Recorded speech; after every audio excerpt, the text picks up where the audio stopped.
Une fois qu'on a passé les explications pratiques, alors au Congo, c'est quoi exactement le syndrome hollandais pour les Congos? Voyez-vous, M. Sirmakosso, l'économie du Congo en 1960, au moment où le Congo prend l'indépendance, le Congo est dominé essentiellement par les services.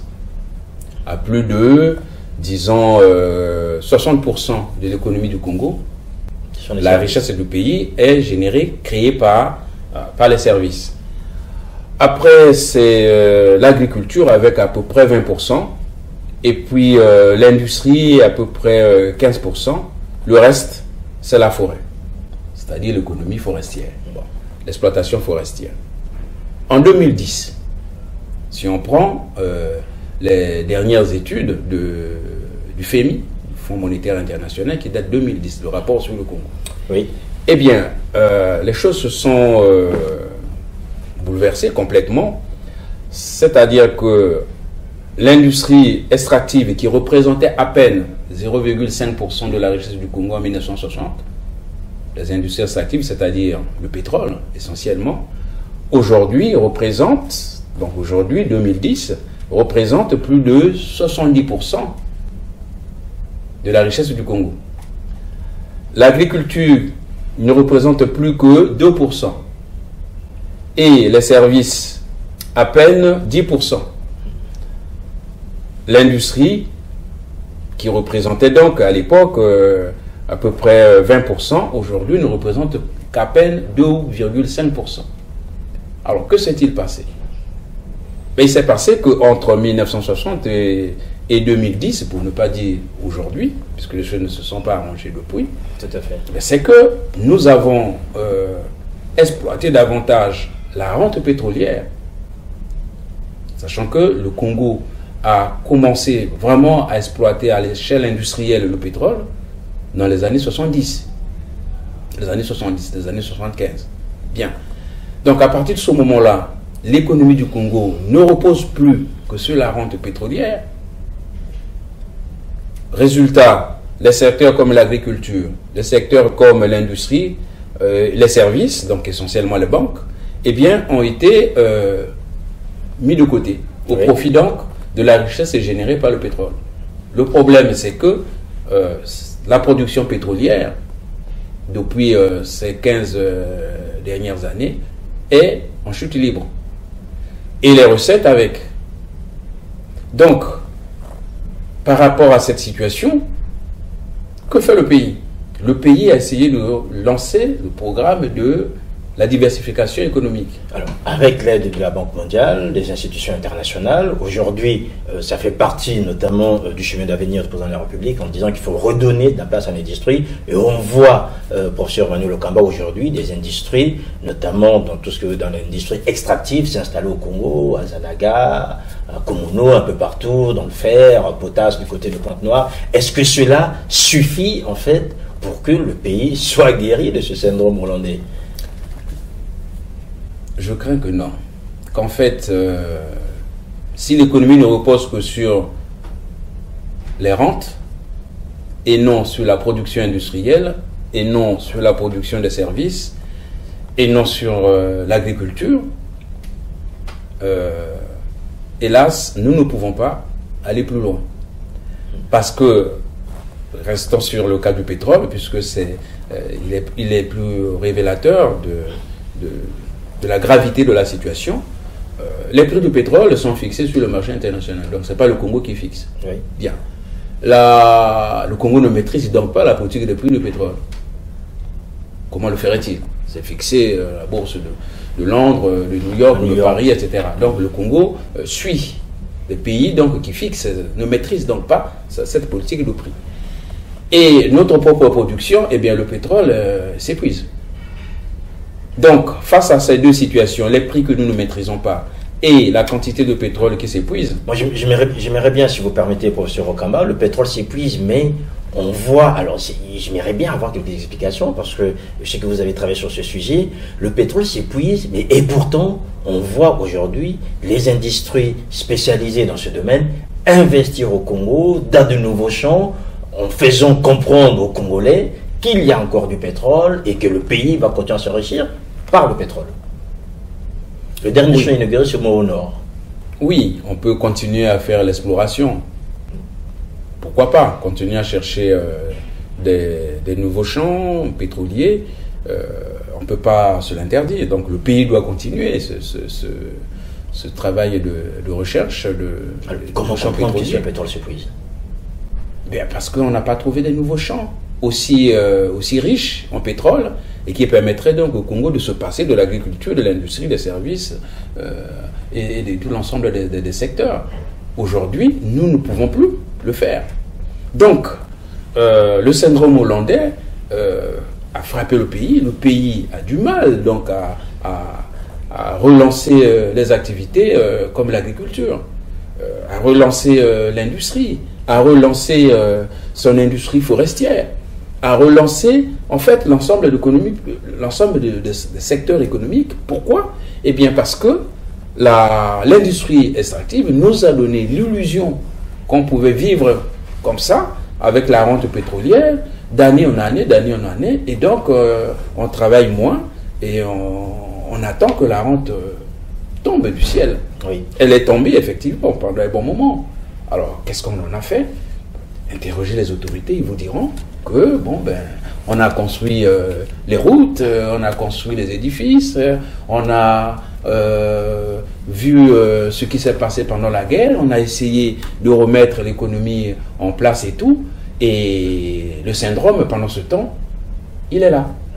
Alors, le syndrome est là. J'aimerais vous relancer, professeur Okamba, sur la communication actuelle du gouvernement, sur cette diversification, avec notamment les zones économiques spéciales. Oui. Alors, la diversification économique, c'est une dynamique qui est intéressante. Et les zones économiques spéciales, vous savez, il y en a 4, les grandes zones. Dans ces zones, là encore, c'est pas la première fois que le Congo se lance dans ce genre d'aventure. L'économie concessionnaire, ce qu'on peut appeler ça l'économie concessionnaire. Et le problème, c'est que ça se fait dans des zones spéciales d'ailleurs. Le mot le dit. Les zones spéciales, ça veut dire que c'est un environnement, un espace donné dans lequel l'État va donner un certain nombre d'avantages aux entreprises généralement étrangères qui viennent s'installer, des avantages donc en termes d'exonération fiscale ou douanière, et pendant un certain moment, ces entreprises vont donc travailler et créer de l'emploi. Bon, ça date quand même un petit moment qu'on parle de ces zones. Est-ce qu'il y en a qui ont véritablement vu le jour? On nous parle de Maluku, l'exemple de Maluku, qui a commencé. Bon, est-ce que l'économie du Congo peut aujourd'hui se reposer uniquement sur ces 4 zones, dont on sait qu'elles sont souvent à cheval sur des départements, et que chez nous, la gestion de l'intercommunalité, l'interdépartementale, pose le problème que malheureusement la municipalisation accélérée ne peut que aggraver.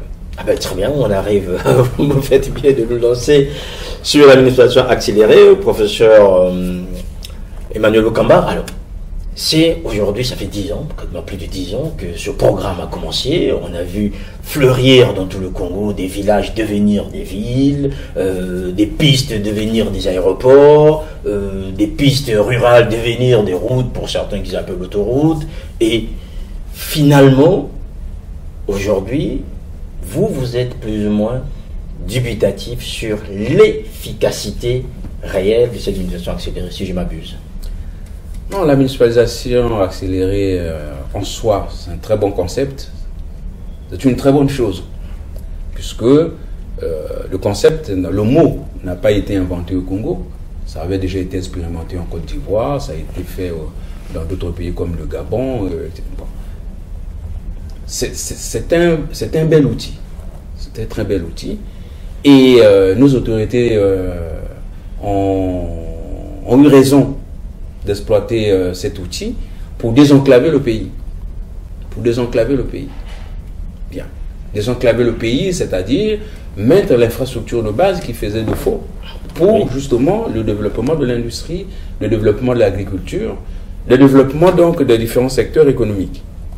Alors, Il y a un mais. Il y a un mais, car en fait, quand vous voyez ce qui se passe, c'est que d'un fond d'eau à Pointe-Noire, ben, vous allez retrouver quasiment la même structure, les mêmes choses qui sont faites. C'est-à-dire c'est la maison du préfet, c'est la maison, c'est le stade, c'est un standard donc qui est reproduit, c'est le palais du président, le palais du président du département, etc., etc.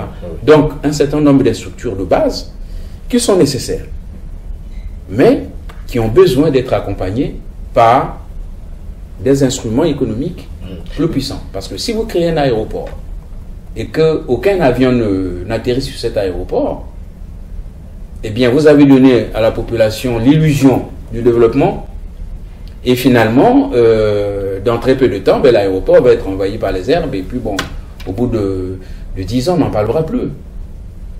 C'est que dans cette municipalisation accélérée, donc quelque chose qui va aller très vite, à ne pas confondre accélération et précipitation. Oui. Est-ce que là on a plus de la précipitation finalement? On est souvent dans la précipitation et dans cette précipitation, qu'est-ce qui se passe? C'est que les projets, sur 100 projets que l'on veut mettre en place dans un département, eh bien, puisqu'on est dans la précipitation, dans l'urgence, eh bien, ils sont vite financés, l'argent est décaissé, les opérateurs économiques, souvent les mêmes, encaissent donc leur somme alors qu'ils n'ont pas encore réalisé les travaux.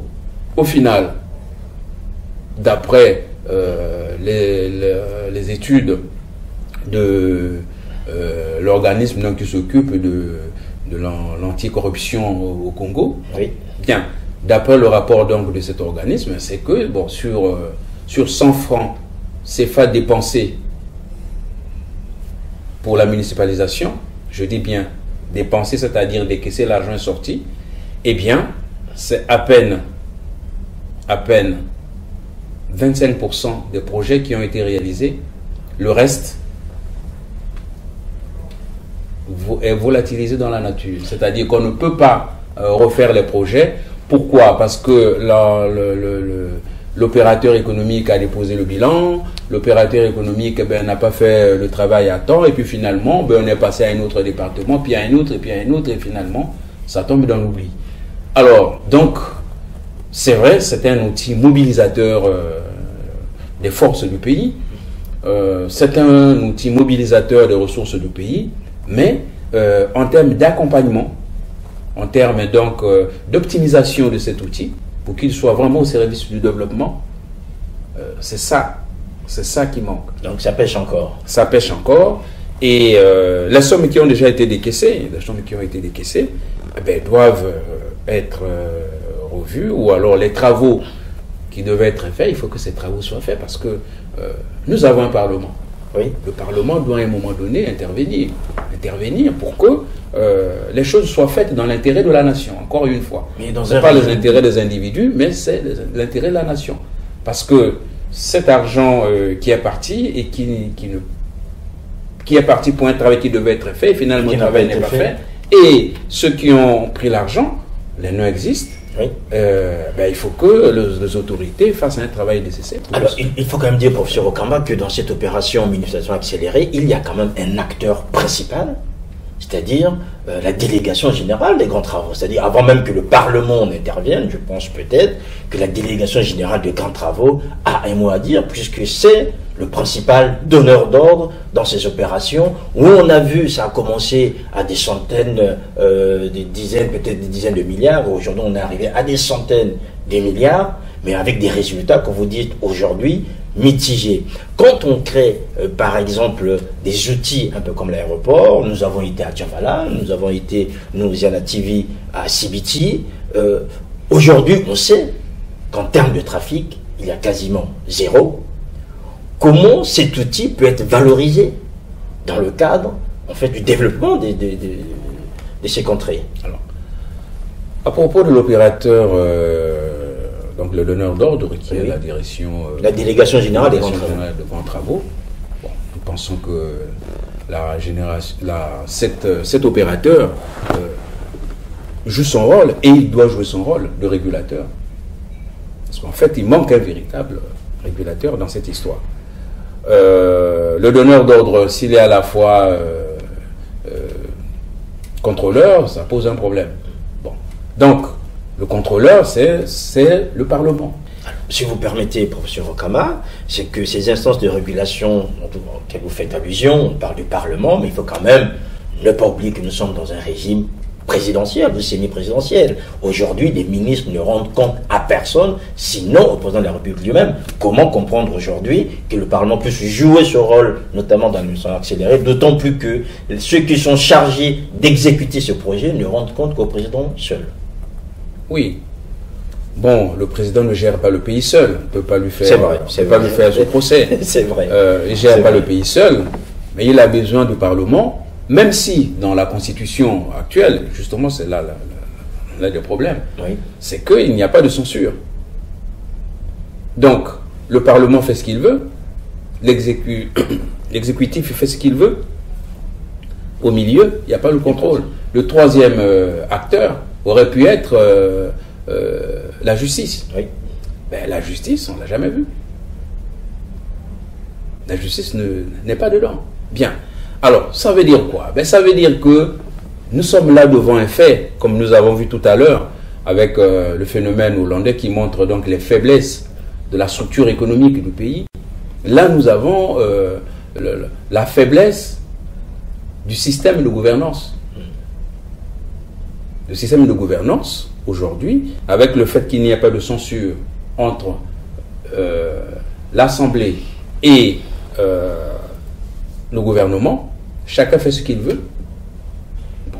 À un moment donné, peut-être l'instance qui est la présidence, qui va essayer de colmater un peu les écarts qu'il y a entre les uns et les autres. Oui. Mais nous pensons que le Congo a besoin, en tant que pays donc, qui s'engage dans la démocratie, a besoin des instances de régulation.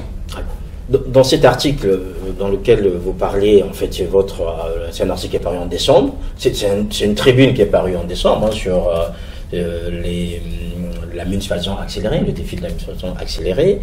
Et je voudrais bien comprendre, depuis quasiment 10 ans, l'État a déversé plus de milliers de milliards, je ne sais pas comment dire, près de 3000 milliards, je pense qu'il faut arrondir, parce que juste entre Kinkala et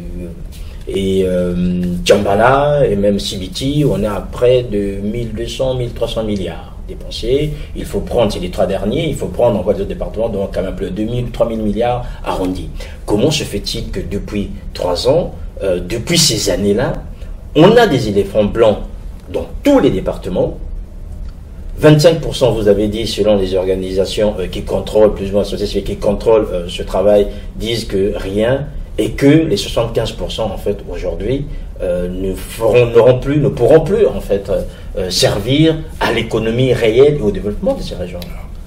Vous savez, le phénomène des éléphants blancs, c'est quoi? Ben, ce sont des infrastructures qui ont été mises en place et qui ne servent à rien.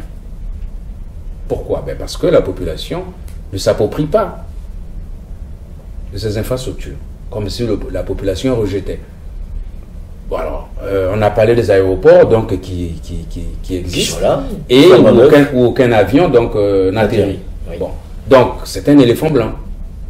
C'est-à-dire, c'est quelque chose qui a coûté beaucoup d'argent, mais qui ne sert à rien. Bon.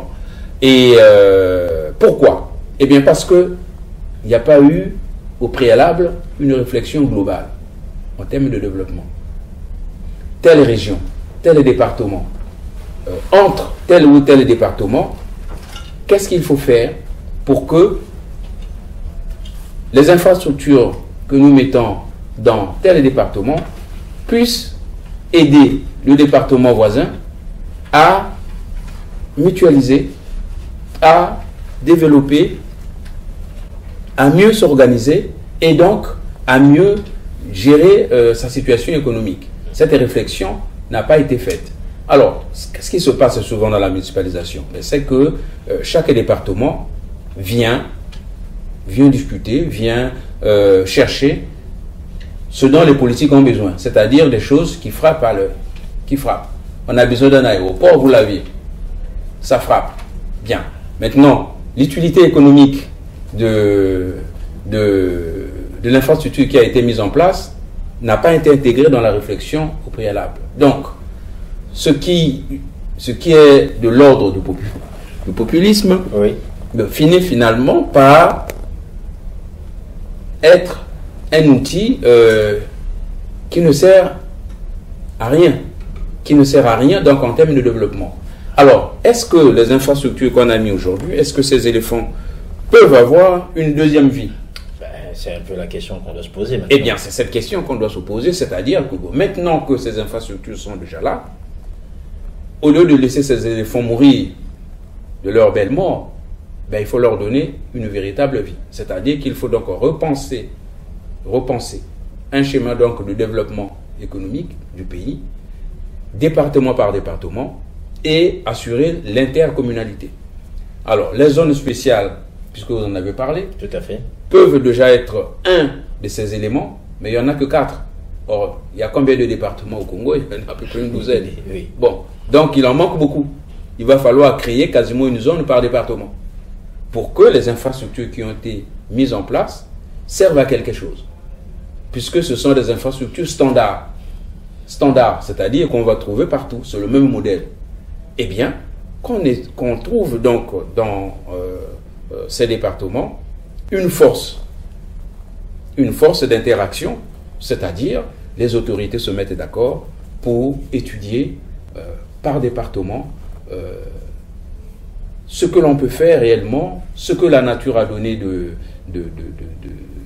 d'intéressant comme richesse dans le sol ou dans le sous-sol, mais aussi avec les nouvelles technologies, notre fibre optique qui part donc de Pointe-Noire jusqu'à l'extrême nord à Ouisso, eh bien que cette fibre aussi apporte donc une nouvelle dynamique pour valoriser, pour mettre en valeur, si vous voulez, tous ces éléphants donc qui risquent de périr et dont on ne pourra même pas se servir de leur défense, voyez-vous.